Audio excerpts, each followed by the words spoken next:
Hey guys, welcome back. It's Ripe again, back with more mother-in-law stories. In this video, my toxic mother-in-law tried to steal our baby and then ended up slapping a police officer. Here is what happened. And the first one starts like this. So, me and my mother-in-law used to get along like peas in a pod, which is going to seem like such a lie after I explain this story to you. So, for some background, I've been married to my husband for 5 years now, and we have a 1-year-old daughter who means the absolute world to us. When we first married and when we announced the pregnancy, his mother was thrilled for us and she couldn't have been more excited to meet her grandchild. She's not exactly a techie person, she had no socials and was just a generally traditional sweet lady. But then just after my baby was born, she got Facebook and everything changed. She joined a multitude of groups and started believing everything in them. And by the way, Ripe Stars, just to quickly interject here, are you also active on Facebook? Honestly, recently, I have seen an absolute influx of AI pictures flooding pretty much every single group I've ever been in on Facebook, and there are so many people that seem to not be able to figure out whether an image is AI generated or not. It's so annoying, there are so many people posting these fake AI pictures just farming likes and engagement. Anyway, just a little rant from my side. So we thought she was just joining friendly groups for grandparents to be, but a lot of the content turned out to be quite impressionable and very just not right. I honestly don't know how to explain it, but for example,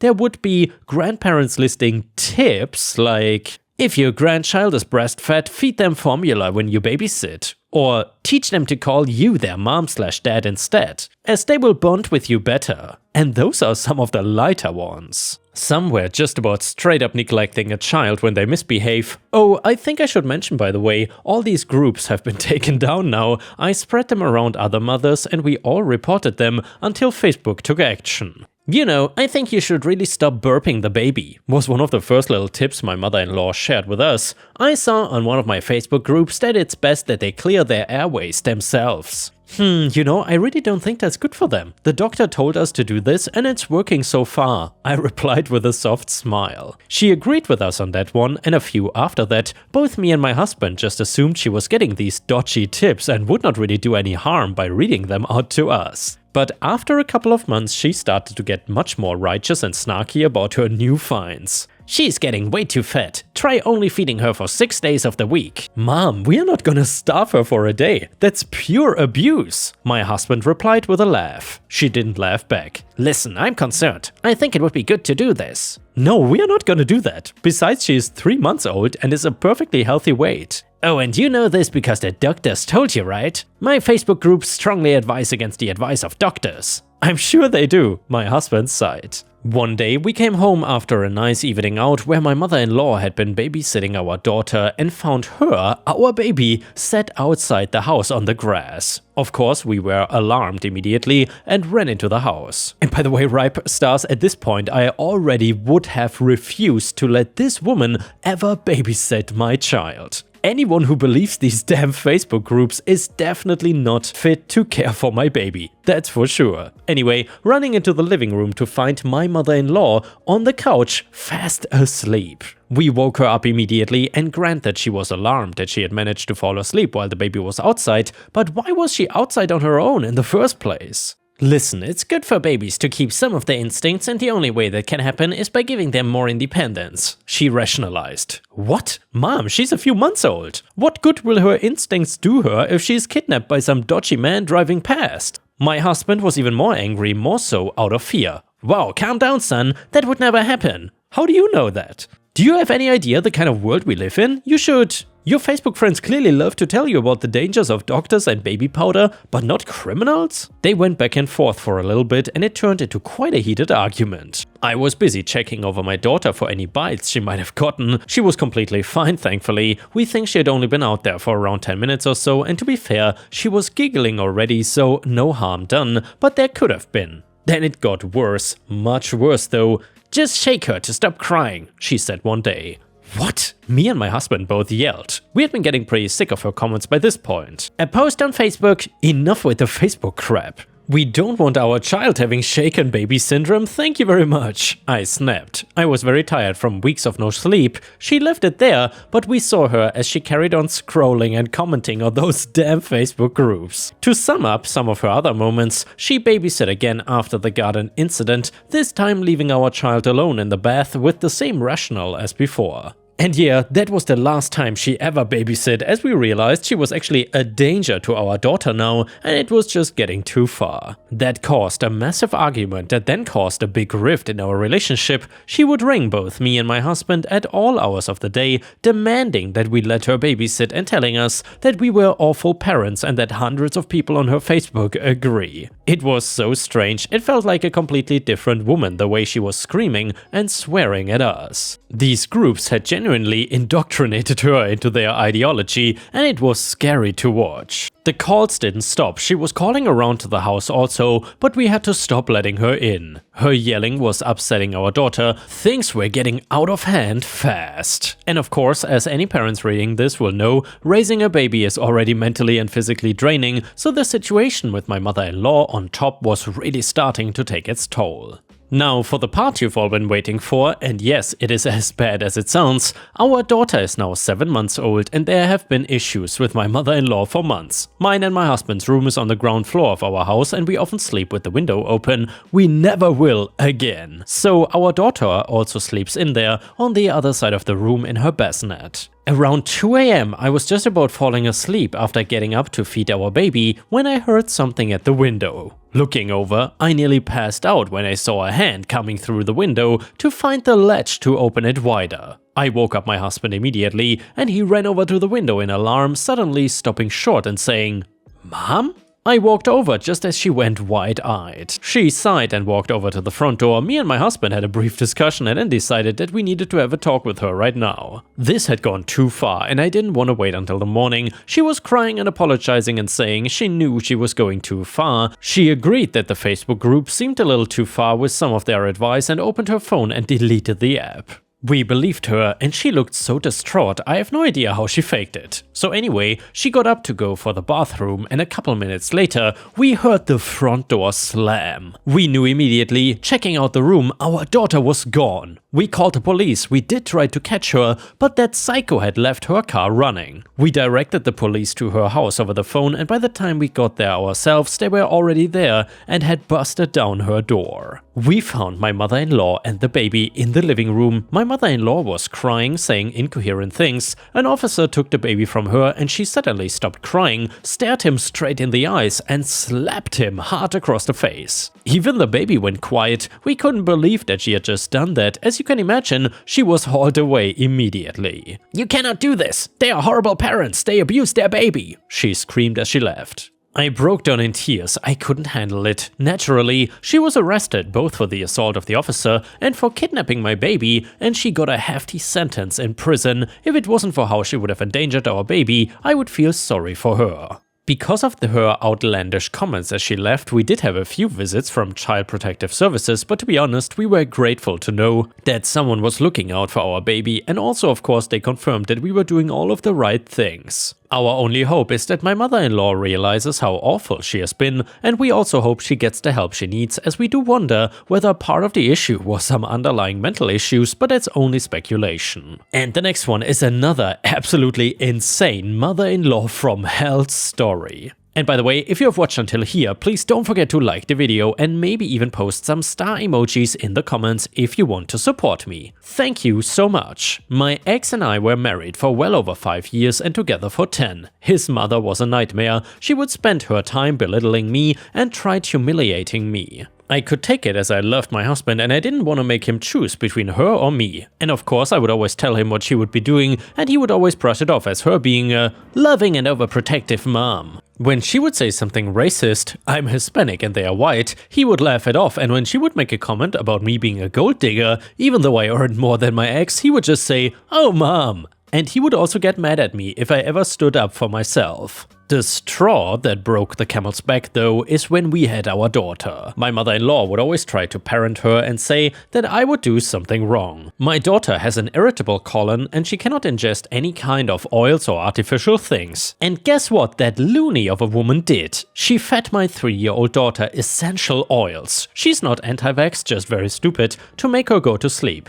She then was in the ICU. I had it and I confronted my husband, who said she only did what she thought was best. I lost it. I went to my parents and drafted a divorce agreement. That's the best course of action. By the way, I saw a post earlier describing a situation that's much more dangerous than mine, involving allergens and an EpiPen. His face was like that Pikachu meme when I served him. He didn't know why I was doing that because we were supposedly happy. So now, a year has passed and my life was hell. My monster-in-law, aka mother-in-law, tried every dirty trick in the book to take away my daughter. To name a few, she accused my brother of molesting her, she accused me of neglect, she accused me of taking drugs and leaving them in reach of a toddler. I take thyroxine for heaven's sake. She accused me of endangering my daughter by leaving a random man in my house. The list goes on and on. During this time, the excuse of my ex was that I broke his heart and I had to understand his mom. She only wants what's best for him. Luckily though, I got good representation and even got my daughter full-time minus some weekends or visitation. I could prove that my daughter was endangered by his mother, so now to the advice part. I knew that my ex needed to be permanently in my life because of my daughter,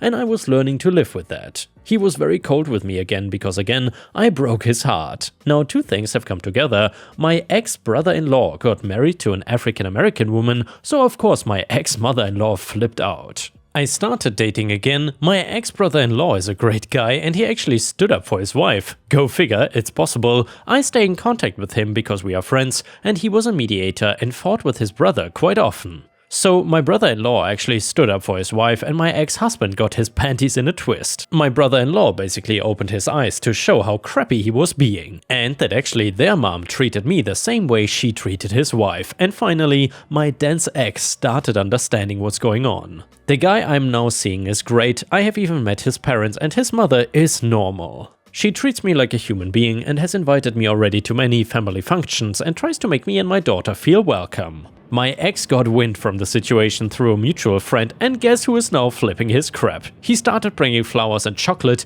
I don't even like chocolate, to pick up our daughter. He sends me cards and SMS with hearts and who knows what. Yesterday was the best thing. My daughter was at my mother's place and I was at home with my boyfriend. He appears in front of my door crying and clutching my engagement ring, begging me to come back. I said no and that he should go away. He wouldn't and started demanding that I come out to talk to him. My boyfriend told him that he would call the police and in his pathetic fashion, he threatened to beat my boyfriend up. I closed the door and let him pound sand. Today, he picked up my daughter for a day trip and when they came back, my daughter was asking if I loved my boyfriend more than her. Now I am at a loss at what to do. I already told my daughter that it was impossible because my love for her is infinite and there's nothing bigger than infinite. But now I know that my ex is actually trying to make my daughter hate me. I'm at a loss because I won't use my daughter as ammunition, but also, what the hell am I supposed to do?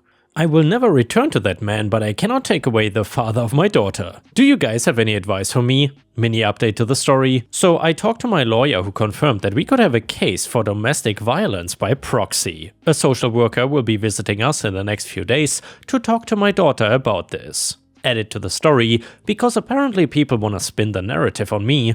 I don't care if he wants me back, I don't love him anymore and will never get back together with him. Staying for the sake of our daughter would not make sense as it has been proven that kids grow up happier in divorced homes than unhappy homes. I tried talking to my husband when we were still married and he would always brush it off. He would brush off everything his mom did. I complained to him and told him that we needed to go to therapy, which he declined. He has his daughter on the weekends. The court gave me majority custody because of his crazy mom. Jesus guys, I guess in some of y'all's eyes I should have kept being my ex sides as a submissive idiot. Update, I just posted here yesterday, but it feels like weeks have happened, so I've just left my daughter with my mom and I'm going to my lawyer again. I followed some advice you guys gave me and we sat down with my daughter to chit-chat. We knew we couldn't prompt any kind of responses by asking overly specific questions as per her therapist, so my mother asks my daughter, let's call her Kat, "Kat, what do you and daddy talk about?" And my daughter just listed many toddler things she likes to talk about, kindergarten, games, etc.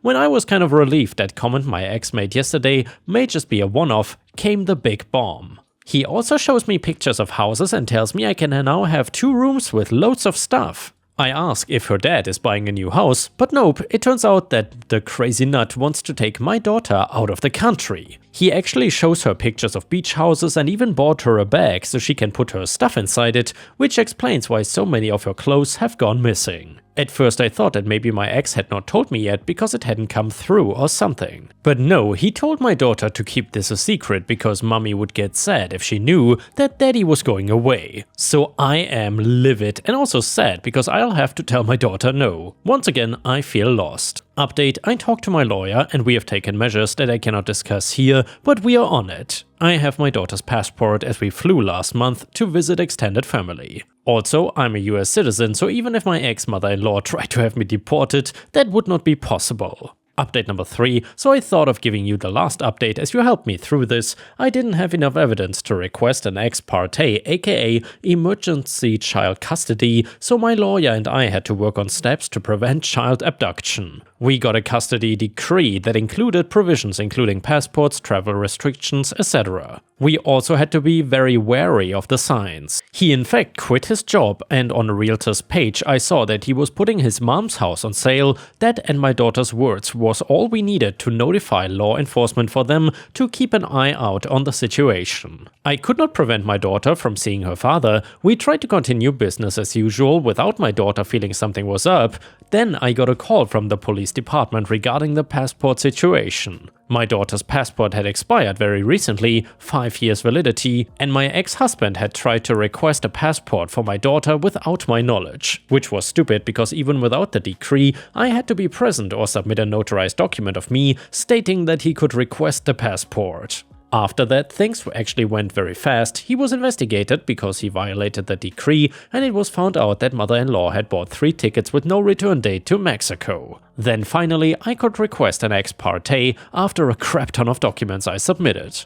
In most cases, the judge will evaluate behind closed doors. We had the hearing yesterday. It usually takes 10 to 20 days, which was very good for me. At the moment, I have sole custody for my daughter. This is all temporary. My ex has visitation rights if I was present, but he cannot take her anywhere. This is once the investigation of him is closed. I was cursed out by my ex and ex-mother-in-law, and they said they will try to contest this, but they have no leg to stand on. My daughter will continue in therapy. Especially after this. I will not prohibit him from seeing her, but he needs help. This was really scary and a very intense 2 weeks. I don't think I'll update again, but I wanted to thank you all for your tips and support. Anyway, the next one is another revenge story. I emigrated from the US to the UK for work. A few other co-workers from the US were also relocated. One of the other Americans that moved with the company had a real issue that I was 15 years his junior and had the same job. He would come to my house while I was not home, be snooping our home uninvited, and he would go through my mail. Several times I was told he went through my email regularly as well. He was furious that we got the same company car and office size, etc. To give a little perspective on this guy, he had a tattoo of the company's slogan done on the back of his neck and seemed to really enjoy reporting any minor issue of his co-workers to management. He was very easy to dislike. And well, I started off small by making sure I got to work before him and taking his parking spot. I know how petty this sounds, but it truly bothered him deeply, but I started to wonder if it was worth the escalating battle of who could get to work first, but given the clear results, I kept it up.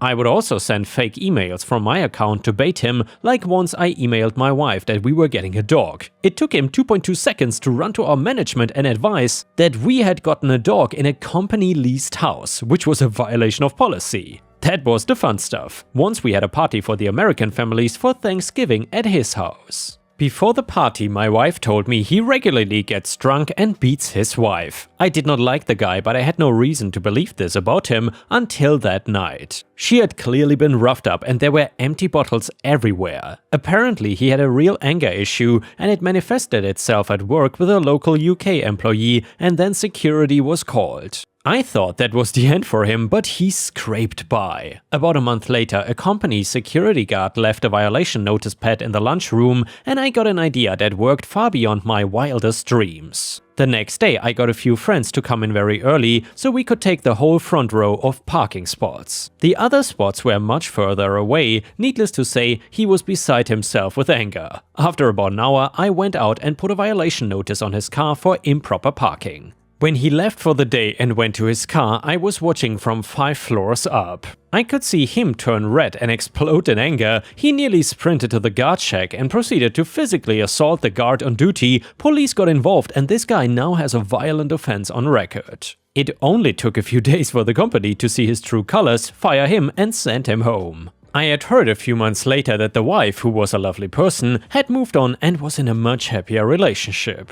And the next one is another revenge story, and it is titled Revenge for Not Paying Rent. So this is a story about what my friend KP did to help his buddy get rid of a roommate who just wouldn't move out. What you have to understand is KP is the sort of guy who will put far more effort into a scam than honest work would ever take. He lives for the flim flam. In grade school he had every puke ray and remote control fart box they sold. We spent our teenage years driving around to fast food restaurants and telling the manager that they got our order wrong in order to wheeze some free food, or disconnecting the odometer on his mom's scooter so we could joyride undetected. KP's family was wealthy, but that didn't matter. His car plates were always counterfeit. He was the guy who would hook up your cable. He ran a side business replicating of age stamps that all the local bars used. He ran a high schooler speakeasy in his spare bedroom. He forged a dealer's license to buy his RV wholesale, and to this day, every time he walks into a restaurant, he goes right over to the server's counter and grabs someone else's chicken fingers and brings them to the table. Nobody said these stories had to involve ethical people. He dropped out of college first semester to go to one of those get-rich-quick seminars in Vegas and actually got it rich with one of those legal scams. You know, the bounce check mini lane one, so needless to say, he doesn't have to work and has actually spent his time pursuing one grift or another, from diamond cutting to inventing a new kind of lawnmower.